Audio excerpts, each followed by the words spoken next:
Welcome back. This is part 2 of this lesson. We're going to continue immediately from the end of part 1, so let's get started. Now, the previous architecture can be evolved by using queues. A queue is a system which accepts messages. Messages are sent onto a queue, and messages can be received or polled off the queue. In many queues, there's ordering, so in most cases, messages are received off the queue in a FIFO or first in, first out architecture, although it's worth noting that this isn't always the case. Using a queue-based decoupled architecture, CatTube would look something like this.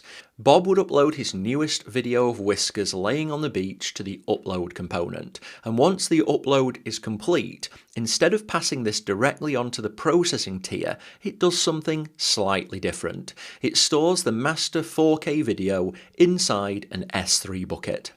And it also adds a message to the queue detailing where the video is located, as well as any other relevant information such as what sizes are required.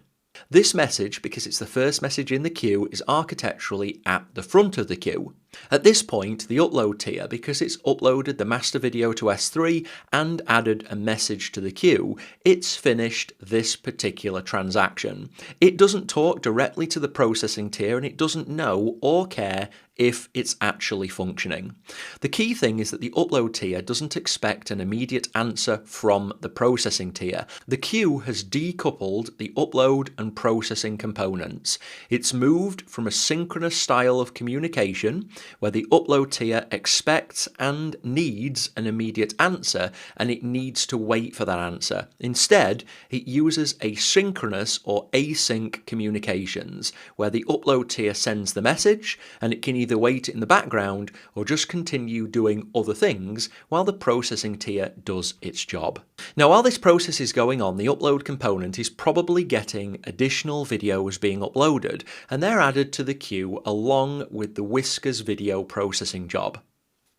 Other messages that are added to the queue are behind the Whiskers job, because with this queue there is an order. It's a FIFO or first in, first out queue.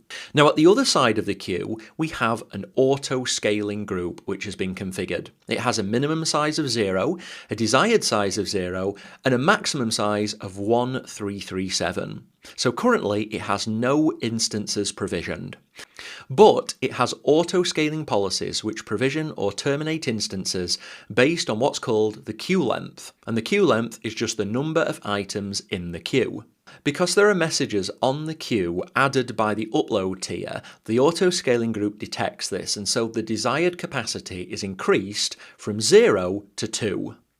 And because of this, instances are provisioned by the auto-scaling group, and these instances start polling the queue and receive messages that are at the front of the queue. Remember that these messages contain the data for the job, but they also contain the location of the S3 bucket and the location of the object in that bucket. So once these jobs are received from the queue by these processing instances, they can also retrieve the master video from the S3 bucket.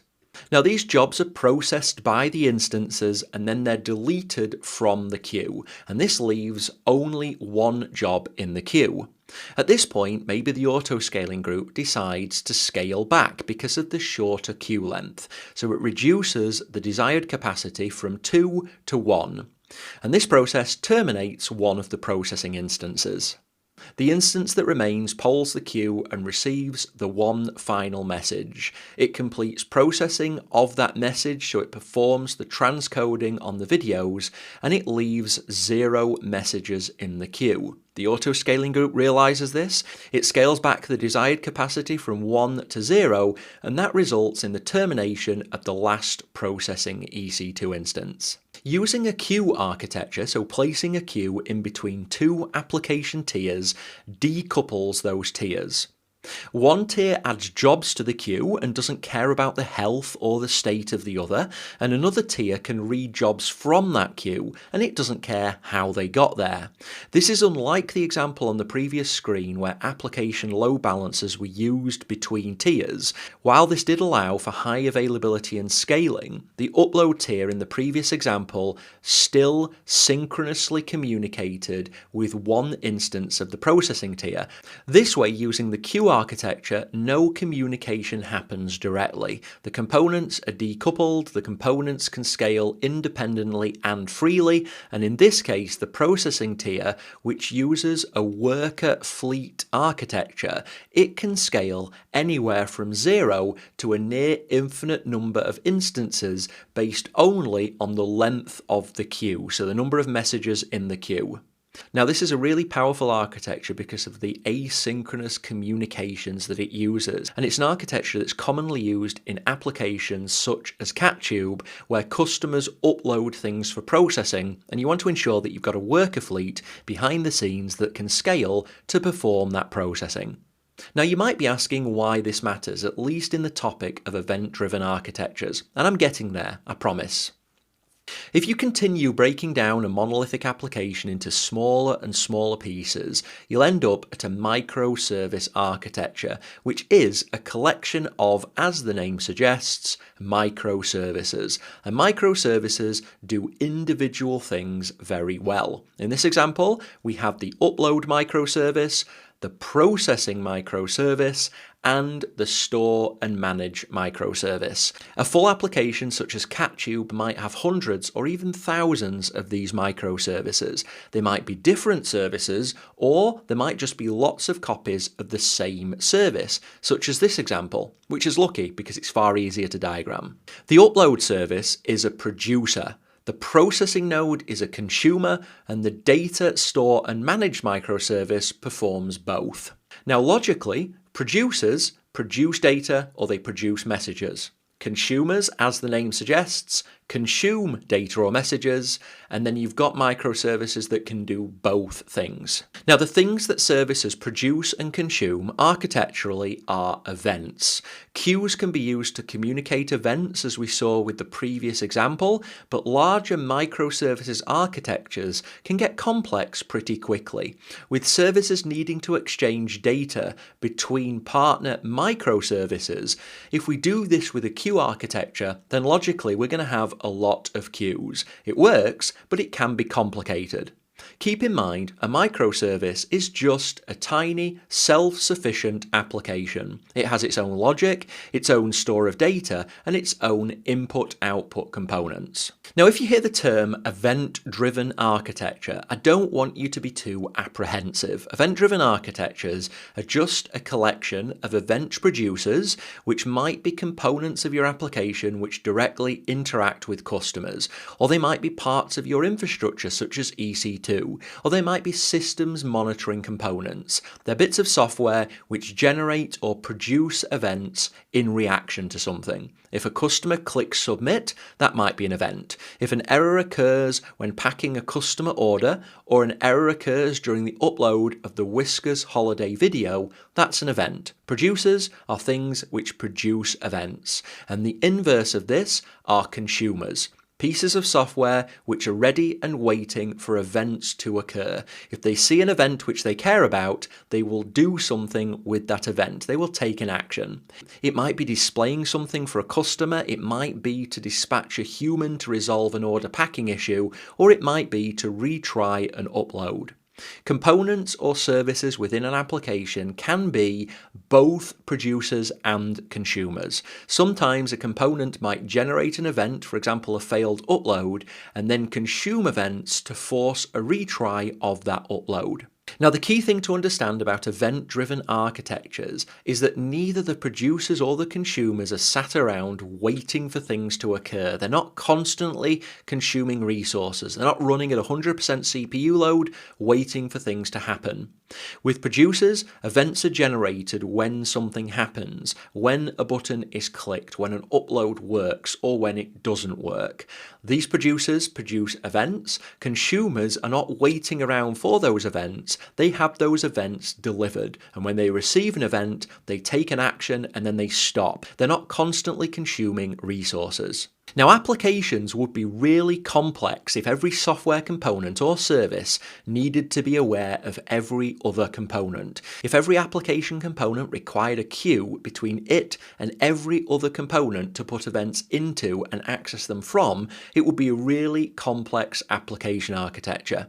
Best practice event-driven architectures have what's called an event router, a highly available central exchange point for events. And the event router has what's known as an event bus, and you can think of this like a constant flow of information. When events are generated by producers, they're added to this event bus, and the router can deliver these to event consumers. The WordPress system that we've used to date, we've been running it on an EC2 instance, and an EC2 instance is essentially a consistent allocation of resources. Whether that WordPress is using low amounts of load or large amounts of load, we're still going to be billed for that EC2 instance. We're still consuming resources. I want you to imagine a system with lots of smaller services all waiting for events. If events are received, the system springs into action. It allocates resources and it scales components up as required. It deals with those events and then it returns to the low or no resource usage, which is the default state. Event-driven architectures only consume resources as and when required. So with an event-driven architecture, there's generally nothing constantly running, nothing waiting for things. We're not constantly polling, hoping for things to happen.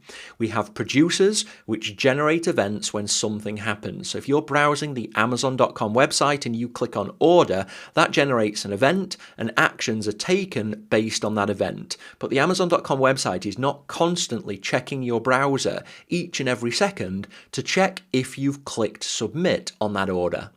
So producers generate events when something happens. So when clicks happen, when errors occur, when criteria are met, when uploads complete, or any other action. So producers, they generate event on things occurring. And these events are delivered to consumers of those events. And that generally happens using an event router. An event router decides which consumers to deliver events to. And when that occurs, when these events are delivered to the consumers, then actions are taken. And then once the action is complete, the system returns to waiting. It goes into a dormant state and doesn't consume resources. So in summary, a mature event-driven architecture, it only consumes resources while handling events. When events are not occurring, it doesn't consume resources. And this is one of the key components of a serverless architecture, which I'll be talking about more later in this section. Now, I know that this has been a lot of theory, but I promise you, as you continue through the course, it will really make sense why I introduce this theory in detail at this point in the course, and it really will help you within the exam. In the rest of this section, we're going to be covering more AWS specific and practical things, but they'll all rely on your knowledge of this evolution of systems architecture. So thanks for watching this video. At this point though, you can go ahead, finish off this video, and when you're ready, I'll look forward to you joining me in the next lesson.